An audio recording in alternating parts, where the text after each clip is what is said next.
Welcome to Lobster's list for June 8th, 2012. Number 1. Retrovirus is a first-person shooter with 6 degrees of freedom when navigating the stylized virtual reality world. This is one of the more promising projects so far this month.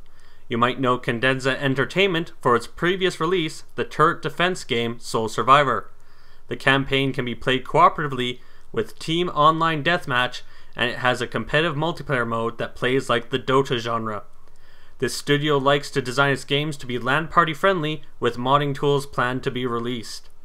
There is a $15 pre-order tier for PC, and backers receive a Kickstarter only multiplayer skin.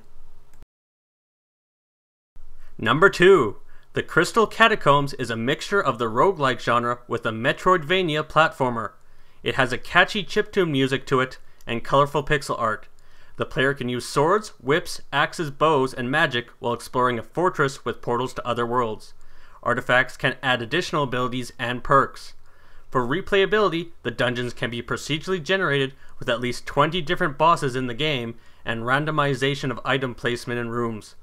There's a very detailed write-up for the game on its Kickstarter landing page.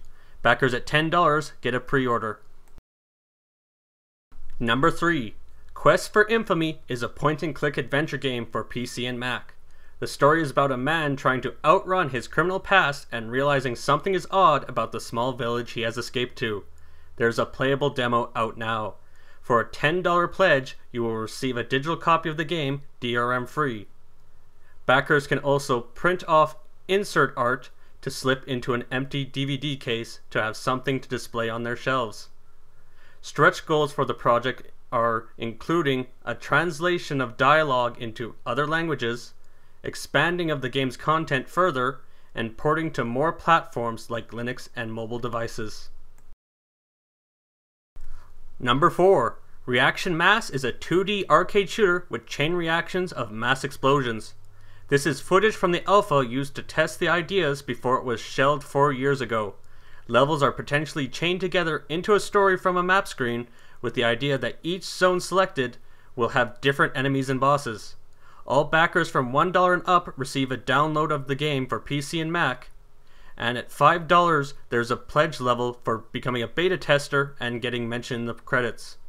The goal is low at just $1,000 with stretch goals like multiplayer support.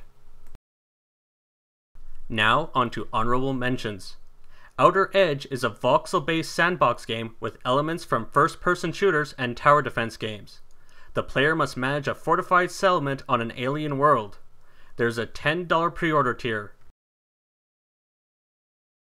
Visions of Zosimos is a combination of a free-to-play MMO with a collectible card game and a strategy board game.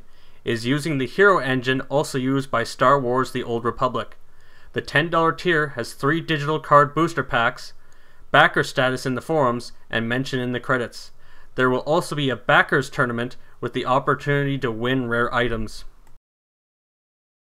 End is a survival strategy MMO designed like a castle builder genre browser game.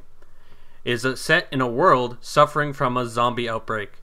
The player will manage a group fighting off other survivors, scavenging for items, and crafting to prepare for assaults from the undead. Buildings can be converted into bases of operation with defenses constructed. Eventually, survivors start controlling large portions of cities.